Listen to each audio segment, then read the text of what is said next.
Olá pessoal, tudo bem? A gente está aqui novamente com os conteúdos de física para esta aula que é a aula número 8. A aula em que a gente vai falar de queda livre, que é o comportamento que os corpos exibem quando são lançados verticalmente para baixo ou quando eles são lançados verticalmente para cima, né? Quando a gente faz joga.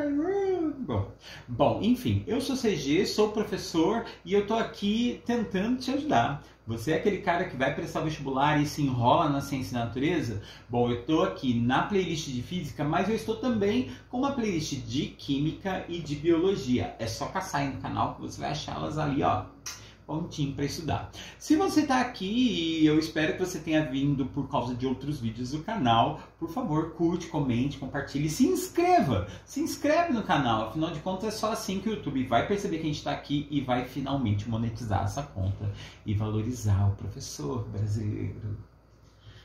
Bom, mas vamos ao que importa. Aqui embaixo de mim tem um QR Code que pode te levar para uma lista de exercícios, porque ele vai te levar para o endereço da internet onde fica o meu drive, cheio de apostilas, materiais, o próprio PowerPoint que está aqui do lado e um monte de outras cositas más. E vamos parar de enrolar, vamos ao que interessa e vamos ao que importa. Na última aula, nós estávamos finalizando o conceito das equações de movimento. Na verdade, a gente falou da última equação muito relevante para a gente se lembrar, que é a equação de Torricelli. O que seria a equação de Torricelli? Ela é só mais uma das 3 equações envolvendo a aceleração. Porém, a equação de Torricelli é a única que não precisa da questão do tempo. Não existe o T de tempo na fórmula de Torricelli. Então, aquela história, um veículo está acelerando ou freando, tem velocidade do começo, tem do fim, tem distância que ele andou, não precisa do tempo. A gente resolve com a equação de Torricelli. E quando a gente fala em objetos de queda livre, vai ser muito interessante a gente estudar essa parte, inclusive essa equação. Só relembrando sobre todas as equações possíveis, trago aqui para vocês a lista primeiro do conceito de queda livre. Vamos começar por aqui antes. Queda livre é quando um corpo cai, certo? Sim. E quando ele cai é porque sobre ele está apenas a ação da gravidade. Então, quando ele cai verticalmente, essa queda vertical tem somente a ação da gravidade, dizemos então que é uma queda livre. Um dos grandes cientistas a estudar isso profundamente foi Galileu Galilei, e depois o Torricelli deu uma aprimorada nos trampos. É importante dizer que a gravidade é vista na física como uma aceleração, tanto que a gente se refere a ela como a aceleração da gravidade, onde, à medida que o corpo cai, ele vai ficando mais veloz, e isso pode ser visto numa situação como a que eu vou pôr aqui agora.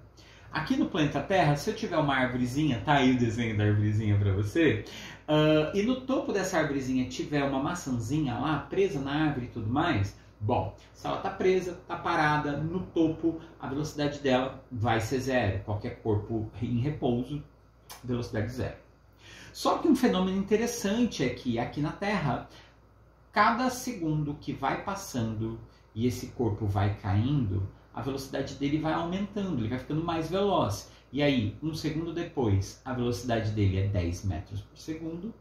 Mais um segundo depois, a velocidade passa a ser 20. Mais um segundo depois, a velocidade dele é 30 e assim sucessivamente. A cada segundo, a velocidade vai aumentando em 10 metros por segundo.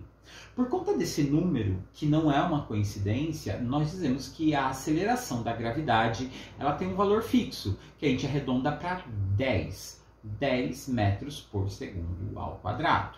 Mas é importante falar aqui, pessoal, que esse valor é o valor arredondado.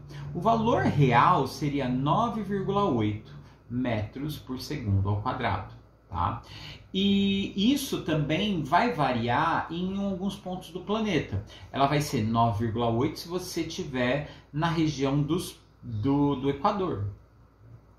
Mas se você vai indo em direção aos polos, seja ao Polo Norte, seja ao Polo Sul, a aceleração da gravidade muda. Ela não muda muito, ela muda uma questão de décimos, mas é importante saber que ela não é idêntica em toda a superfície terrestre, tá? E ela varia também de lugares para outros lugares, porque ela é dependente do centro da Terra, né? Por exemplo, no caso da Lua, a Lua tem a sua própria aceleração da gravidade, que vale aí por volta de 1,6, né? Ou seja, ela puxa a gente com menos intensidade para o chão. E isso a gente pode pensar para outros astros também no espaço. Mas a verdade é que a maior parte das questões de vestibular, quando cai o assunto queda livre, eles colocam lá no final do exercício dados, 2 pontos, gravidade igual a 10. Ele geralmente pede para arredondar e isso a gente vai ver já logo nos primeiros exercícios. Mas antes de a gente ir para o exercício, a gente vai ver que mexer com o assunto queda livre é apenas reaproveitar fórmulas que a gente já conhecia. Então a gente não vai ter nenhuma fórmula nova, é só usar aquelas que a gente já conhece. Lembrando, a gente vai ter num total 6 fórmulas associadas a movimento. Tá? Nós vamos ter as fórmulas básicas, que é a de velocidade e de aceleração, que a gente conhece como AVET e VEDET, né? VDT, velocidade, distância, tempo. AVT, aceleração, velocidade e tempo. Essas aqui são as mais primárias. São aquelas que a gente pode substituir o uso da fórmula pelo uso do triângulo mágico. E se você não conhece essa história do triângulo mágico, minha recomendação é, mano, assiste os vídeos anteriores. Tem uns macetes aí que, ó, vale muito a pena. A outra equação, ela não vai se encaixar aqui na nossa situação, porque é uma fórmula que não tem aceleração, que é quando a gente lida com o movimento uniforme. No movimento uniforme, a gente tem aqui a fórmula conhecida como sim-sorvete, ou Delfim diverte, né? Que é quando, ao invés de usar essas letras aqui, ó, o S para distância, eu usaria distância final, distância inicial, velocidade e tempo. Aqui é legal de falar que isso aqui não é um SO, é um S0, é a posição que ele estava no ponto de partida. Mas, como eu disse para vocês, movimento uniforme é quando o corpo não acelera e nem freia. Ele mantém a velocidade sempre a mesma. E não é o caso da gravidade. A gravidade tem aceleração. E aí a gente vai para as outras 3 fórmulas, que é as do movimento uniformemente variado. Que aqui a gente vai ter as 2 primeiras, que são as chamadas funções horárias. A primeira, função horária da distância. A segunda, a função horária da velocidade. E a última, que é a equação de Torricelli. Todas as 3 têm uma frasezinha para memorizar. Uma é, sentado no sofá, vi TV até meia-noite, né? Que é distância final é igual a distância inicial, vezes tal. E aqui, se você olhar, ela é a mesma equação do movimento uniforme. A diferença é que você adiciona essa parte. Então, se você olhar, ó, tá lá, ó, sim sorvete mais AT22. Pronto. Numas últimas aulas a gente falou sobre o uso dessa forma. Aí nós temos o vi você à toa, que é a função da velocidade, né, a função horária da velocidade, e o vovô e vovó mais 2 amigas dela, que é a equação de Torricelli. A gente usou bastante na última aula falando disso. Mas o que importa daqui, que eu não posso esquecer de jeito nenhum? A do movimento uniforme eu nunca uso, porque movimento uniforme não tem aceleração. Vamos ao exercício. Primeiro exercício. Uma pedra é abandonada no topo de um prédio de 45 metros de altura. Aqui a gente vai ter a troca de umas expressões. Por exemplo, a aceleração a gente vai chamar de aceleração da gravidade. E a distância vai ser a altura, né? Desde o ponto zero, que é o chão, até o topo, caso seja alguma coisa que você está jogando para cima, né? Ou o contrário, quando você joga alguma coisa de cima para baixo, o ponto lá de cima onde você está largando o objeto vai ser o ponto zero. E a colisão lá embaixo vai ser a distância total, beleza? E aqui nós temos uma questão que tem 3 perguntas. E aí você fala assim, professor, mas como eu vou fazer cálculos se eu não tenho coisas para preencher na fórmula? Aí que tá. Quando se fala em queda livre, algumas informações já estão embutidas. Do tipo, se você está soltando o objeto lá de cima, lá vai ser o ponto zero. Então a distância inicial é 0. Se ele está sendo solto lá de cima e ele está parado ainda, então significa que a velocidade inicial é 0. E a aceleração é 10. Então a gente já tem 3 valores conhecidos. A distância inicial, a velocidade inicial e a aceleração. que é a da gravidade. E aqui a pergunta é, a que altura a pedra vai se encontrar após 1 segundo de queda? Então assim, soltei a pedra lá de cima, 1 segundo depois, quanto que ela vai ter andado? Vamos à nossa conta aqui.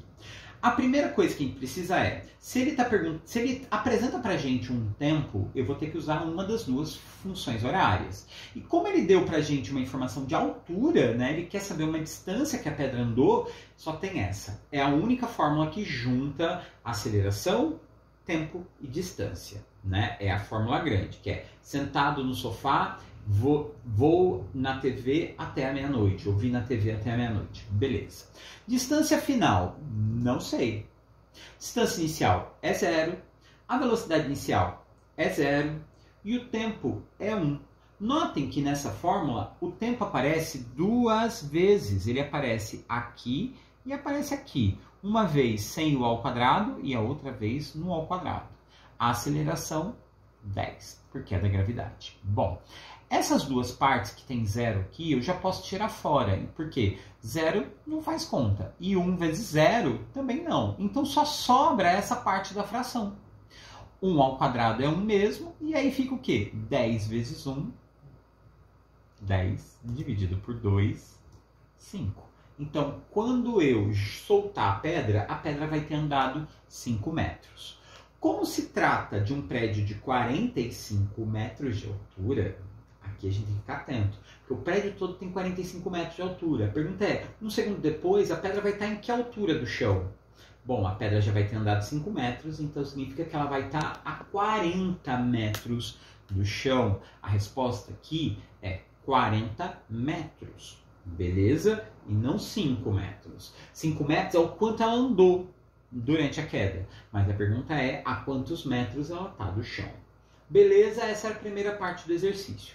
Na segunda parte do exercício, tem lá qual o tempo total da queda da pedra para chegar até o chão. Então a pergunta é, eu tenho a velocidade do começo, eu tenho a distância do começo, eu sei que o prédio tem 45 metros de altura, a pergunta é quanto tempo vai levar. De novo, se tem tempo, eu vou ter que usar uma das funções horárias, né, que vão ter tempo.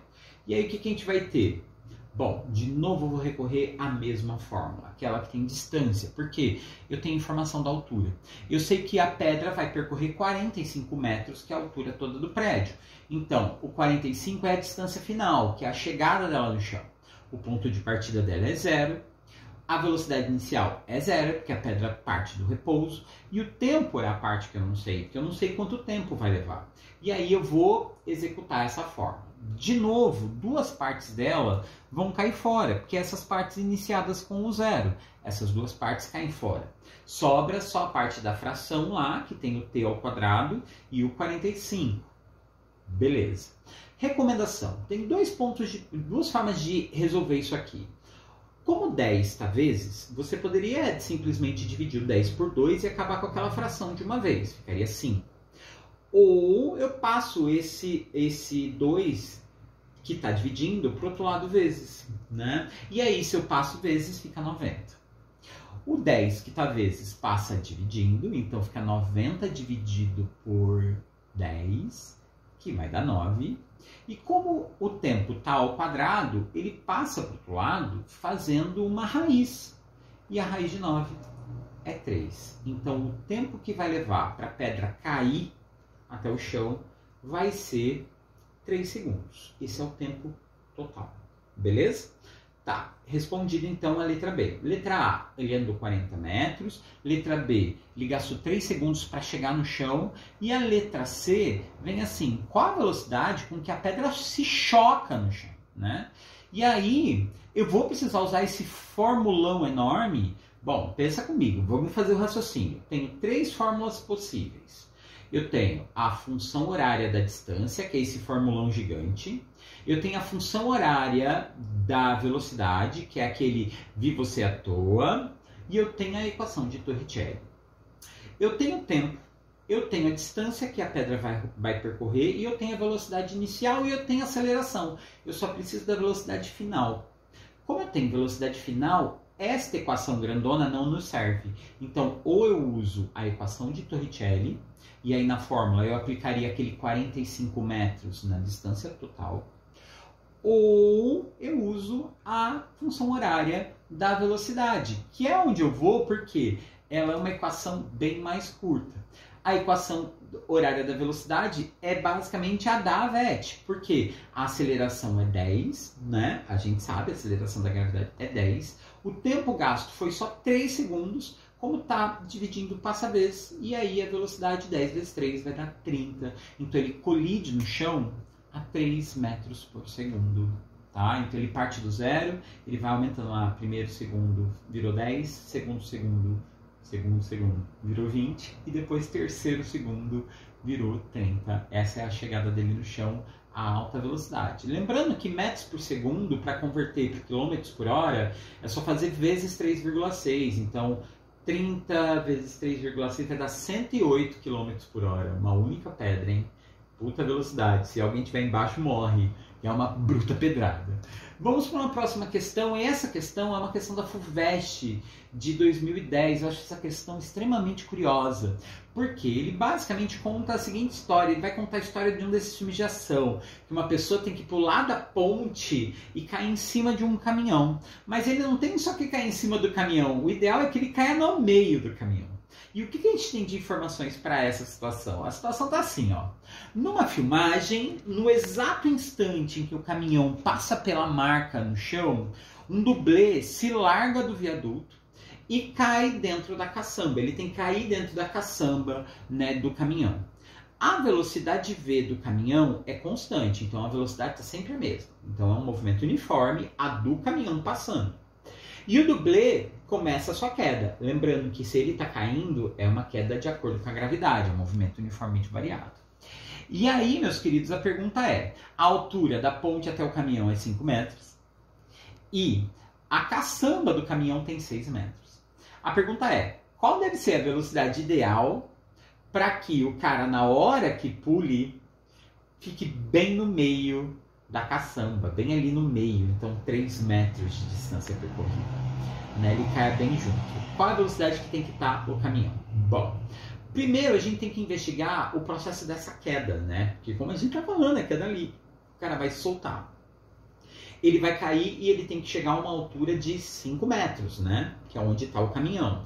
Então o que a gente tem? Velocidade inicial, 0, né? Ponto inicial de distância, 0. A altura, bom, ele tem que descer 5 metros. A aceleração é 10. E o tempo que ele leva para cair, não sabemos. A gente vai descobrir quanto tempo ele vai chegar depois de 5 metros. Bom, indo aos valores, 5 é a distância que ele vai percorrer, né, que é de altura. 0 é o ponto de partida. Velocidade, 0 também, porque é a velocidade com que ele partiu, ele pulou parado. E o tempo eu não sei. Eliminando as partes que tem o 0 ali na fórmula, eu chego nesse 5 igual a 10 vezes t ao quadrado. Bom, esse 2 está dividindo, passa vezes. 5 vezes 2 vai dar 10. E esse 10 passa dividindo. E isso vai virar 1, né? Então nós vamos ter o quê? 1 que é igual a t ao quadrado. E como a gente sabe, a raiz de 1 é 1 mesmo. Então, para ele cair, ele vai gastar 1 segundo, né? Só que pensa comigo, a pergunta é, qual a velocidade que tem que estar o caminhão? Para o caminhão dar tempo de passar e ele cair bem ali no meio, ele tem que andar 3 metros, né? Que é os 3 metros da metade da caçamba. E aí nesse caso é o quê? Bom, se cada segundo que ele está caindo o caminhão está andando 1 metro, então a gente tem que considerar que ele vai ter que andar 3 metros. Então vai ser 3 metros por segundo. Aquela história, o cara está caindo assim e o caminhão está andando assim. Então o caminhão tem que andar pelo menos 3 metros para que ele caia exatamente em cima da caçamba. Caso contrário, se demorar mais para cair, o caminhão passa e ele cai no chão. E se ele cair mais rápido, ele cai na frente do caminhão e o caminhão passa por cima. É uma questão do FUVEST, né? Lidando com situações difíceis. Vamos para uma outra situação, mais uma questão agora da PUC de Minas. E parece antiga, né? 2006. Mas é uma questão bem interessante. Ela vai investigar o seguinte, ó, um helicóptero está descendo, ele está descendo verticalmente. Mas quando ele chega a uma altura de 100 metros de altura, um objeto cai dele. E ele leva 4 segundos para cair no chão. Então a história é, o helicóptero está caindo, não, melhor, um objeto está caindo do helicóptero e vai levar 4 segundos para cair no chão. Considerando que a aceleração da gravidade é 10, a pergunta é, qual a velocidade de descida, né, para acompanhar esse objeto? E ele coloca ali em quilômetros por hora. Então, qual a minha recomendação? Vamos fazer tudo em metros por segundo. E só lá no final, quando eu quiser saber a velocidade da chegada desse objeto no solo, aí a gente converte para quilômetros por hora. E vamos ao que importa. Bom, vamos à equação. Eu tenho alturas, eu tenho tempos, então eu vou usar a equação zona grandona. Só que como a gente sabe, nessa equação grandona, algumas partes vão ganhar zeros, que é a altura é 100 metros, beleza, a altura final. Então, o 100 fica no canto da fórmula. O zero ali é o ponto de partida, então é aquele zero que vai ser cancelado. O tempo é 4 segundos, e como a gente falou, como nessa fórmula o tempo aparece 2 vezes, aqui ele vai aparecer 2 vezes também. Ó. O 4 aqui é ao quadrado e o 4 vezes v. Tá? Eu tenho interesse por saber esta velocidade, que é a velocidade com que ele chega, né? Bom, vamos seguindo aqui. Aquele zero vai embora, o 4v é a mesma coisa que v4, e aí o 4 ao quadrado que vai dar 16. Fazendo essa conta, 10 dividido, ó, aqui, ó, 10 dividido por 2 vai dar 5, e 4 ao quadrado 16, né? 16 vezes 5, 80. E esse 80 que estava desse lado de cá vai passar para o outro lado fazendo uma conta de menos. Então vai ficar o quê? 100 menos 80, que dá 20. O 4 vezes passa dividindo, então nós vamos ter 20 dividido por 4, e aí a velocidade passa a ser de 20 metros por segundo. Se a velocidade dele é 20 metros por segundo na chegada, quanto que isso vai corresponder em quilômetros por hora? Bom, é só fazer vezes 3,6, e aí a gente chega então, 3,6 vezes 5, 18, alternativa D de dado. Notem que foi basicamente aplicar uma fórmula que a gente já conhecia à situação que é de um lançamento vertical para baixo. Agora vamos para essa nova questão aqui da UERJ, Rio de Janeiro. O motorista observa um menino arremessando uma bola para o ar. Suponha que a altura alcançada por essa bola a partir do ponto, né, é 50 centímetros. Então ele vai jogar, a bolinha vai subir 50 centímetros. A pergunta é, qual a velocidade que o menino tem que jogar para cima, né, para ela conseguir subir 50 centímetros? A regra é meio óbvia, né? Se a gravidade está ao contrário, à medida que ele joga, a bolinha vai freando. Chega uma altura lá que ela para, e aí ela cai de volta. Se ele jogar muito devagar, ela vai subir pouco, né? E aí o que a gente tem? Nós temos aqui, como não tem tempo, né? Olha só, não tem tempo nessa conta, eu só tenho velocidades e distância percorrida. Vamos aos detalhes. Bom, velocidade final, qual que é? Bom, a velocidade final vai ser 0, porque é no momento que eu jogo a bola no ar e essa bola para lá em cima, ela parou. Então no alto ela está a 0 metros por segundo. O que vai acontecer é que no objeto de queda, na hora que ela chega aqui embaixo, ela vai ter uma velocidade que vai ser a máxima. E essa aqui é a velocidade inicial, né? Bom, a velocidade inicial que o menino fez, que a menina fez, não sei. Então é V0, beleza, ao quadrado. 2, que é da fórmula da equação de Torricelli, mais os 10 da gravidade. Só que notem que eu coloquei um 10 negativo. E por que eu estou falando de 10 negativo? Porque é um objeto que eu estou jogando para cima. Tá? Aqui é importante dizer isso. Quando o objeto está caindo verticalmente para baixo, ou seja, queda livre, está caindo, a aceleração é 10 positivo. Agora, quando eu estou jogando no sentido contrário, a bola está freando, então é menos 10. E no caso, a bola subiu 50 centímetros, que seria uma unidade que não cabe na conta, né? A gente tem que passar para metros. 50 centímetros é meio metro. E aí a gente bota aquele menos ali. Bom, vamos fazer essas continhas aí, do 2 vezes menos 10 vezes meio, que vai dar o quê? menos 10, né? Esse menos está aí o motivo, 2 vezes 10 dá 20, 20 vezes meio, 10. Esse 10 está menos, vai passar para o outro lado, mais. Então a gente vai separar os dois itens, letra de um lado, 10 do outro. O 2 é um número ao quadrado, a velocidade está ao quadrado, passa na forma de raiz. E a pergunta é, qual é a raiz de 10? Como a raiz de 10 é levemente maior que a raiz de 9, e a raiz de 9 é 3, redondinha, qual a alternativa mais próxima do 3? É o 3,2, e por isso a alternativa B é a alternativa correta. Beleza? Então a alternativa B é a mais próxima. Vamos para uma outra situação muito parecida. Eu também vou jogar um objeto para o ar, só que agora eu tenho que jogar para cima e eu quero saber quanto tempo leva para ela cair. E aqui eu tenho que pensar em duas situações. Primeiro, eu vou jogá-la para cima, e ela vai ficar no ar aí um tempinho, e depois ela vai cair ao solo. Então tem um percurso de subida e um percurso de descida. Bom, vamos à questão. Universidade Federal do Rio Grande do Sul. Um projétil, qualquer objeto que joga para cima, de brinquedo, é arremessado verticalmente para cima. Então na subida, para cima, é contra a gravidade. Então a gravidade aqui vai ser menos 10, tá? À beira de uma sacada de um prédio, e ele é lançado a 10 metros por segundo. Essa é a velocidade inicial. Velocidade final eu tenho? Tenho. Porque o que vai acontecer? Na hora que ele subir, ele vai frear. Vai chegar a zero antes de cair. Então, na subida, vamos usar as básicas. Eu tenho as duas velocidades, eu tenho a aceleração e eu quero saber o tempo. Porque a pergunta se refere ao quê? Ele quer saber quanto tempo a bolinha fica no ar, o projétil fica no ar antes de cair no chão. Vou precisar da altura do prédio? Nesse momento, se você notar aí, ó, nem fala da altura do prédio, porque não importa. Então vamos lá, na subida, lancei a 10, velocidade inicial. Chega lá em cima no zero, porque essa bolinha para. E a aceleração da gravidade, menos 10, porque está subindo.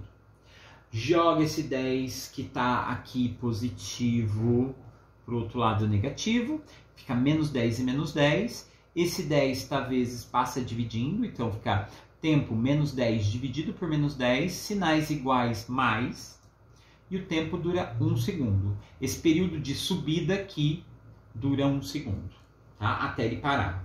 Notem que nesses cálculos não existe nunca tempo negativo. Tá? Ali no caso, sinais acabam se anulando, por isso fica 1 positivo. Agora na descida a gravidade é positiva, né? E a velocidade inicial, o ponto de partida lá em cima é a bolinha parada, e ela vem descendo, e chega no chão com uma velocidade de 30. Então agora vou aplicar novamente a mesma fórmula, mudando a posição das coisas. Velocidade final passa a ser 30, que é a velocidade da chegada no solo.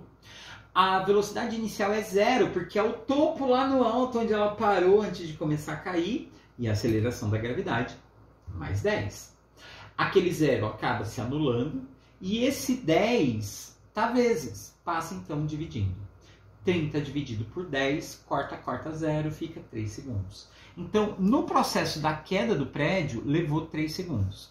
Então, se levou 1 segundo para voar mais para cima, e depois 3 para cair, no total, no ar, ele ficou 4 segundos, que seria então a alternativa D de dado. Beleza? Tá ficando longo esse vídeo, né? Mas eu prometo, só mais um exercício e a gente acaba. Esse aqui da Universidade Federal de Pernambuco vai falar dessa questão de novo, de um lançamento vertical para cima. Então o objeto é lançado para cima. A situação é a seguinte, ó, uma pedra é lançada para cima a partir do topo de um edifício. 60 metros de altura o topo, né, o prédio.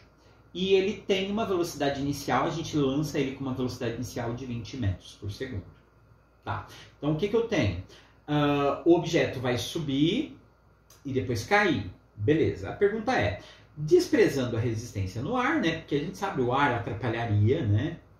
Para o objeto cair. A pergunta é, qual a velocidade com que a pedra cai no solo? E aí, nesse caso, a gente tem que considerar as duas situações também, da subida e da descida. Para a subida, o que eu tenho?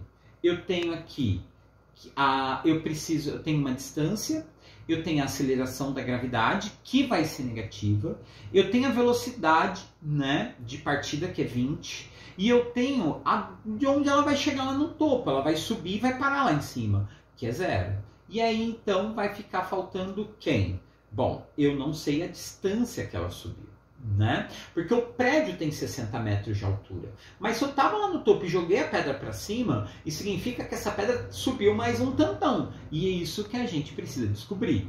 Bom, 0 é a velocidade final, que é o máximo que ela subiu. 20 é a velocidade de partida. 2 já está na equação de Torricelli, né, que é o vovô e vovó mais duas amigas dela. O 10 está negativo porque está indo contra a direção da gravidade e a distância vai ser a altura que a pedra vai subir. Bom, 20 ao quadrado é 400, o 0 fica lá sozinho e o 2 vezes menos 10 vai dar menos 20. O 400 passa para o outro lado, ficando negativo, né? É óbvio, né? Tá mais 400, passa menos 400. O 20 vai passar dividindo, porque ele está vezes, e aí fica menos 400 dividido por menos 20. Corta, corta, 20 metros. Então eu sei que na história do prédio, a pedra foi lançada para cima e ela subiu 20 metros. Mas agora que ela chegou lá em cima, onde a velocidade dela ela parou lá no ar, né? E aí agora ela vai começar a cair de volta, ela precisa chegar aqui no chão. Eu não sei a velocidade com que ela chega, mas eu sei que o prédio inteiro tem 60 metros. Como ela vai cair os 60 do prédio mais a altura que ela subiu, então ela vai descer 80 metros de altura. E aí o que a gente tem? Vamos aplicar a mesma fórmula. Eu não sei a velocidade final, mas eu sei a inicial que é 0. Na caída, a aceleração está indo de acordo com a gravidade, então mais 10. E a altura, 80 metros. Bom, 20, que seria 2 vezes 10, vezes 80, 1.600. Como a velocidade está ao quadrado, passa na forma de raiz, e aí, raiz de 1.600, 40 metros por segundo. A pedra vai se chocar ao chão com 40 metros por segundo. Bom, meus queridos, era isso. Eu fico por aqui, mais um vídeo. Acho que esse vídeo foi mais longo do canal até aqui, gente. A gente aprendeu sobre queda livre e a gente viu que quando a gente lança o objeto para cima, a aceleração vale menos 10. Quando a gente lança o objeto de cima para baixo, a aceleração dele passa a ser 10 positivo. E as formas que a gente vai usar vai ser as mesmas no movimento uniformemente variado, ou seja, as duas equações horárias e a equação de Torricelli. Eu fico por aqui. Eu espero que você tenha curtido muito. Eu espero que você fique para mais vídeos. Tem muito mais vídeo vindo por aí. E enquanto isso, por favor, curte, comente, compartilha. Resolva as listas de exercícios que podem estar no Drive aqui nesse QR Code. E, por favor, recomende isso para alguém. E, claro, não se esqueça, se inscreve no canal. Beleza? Eu fico por aqui, galera. Um beijão, prazer em conhecê-los e até a próxima. Beijo, valeu, tchau!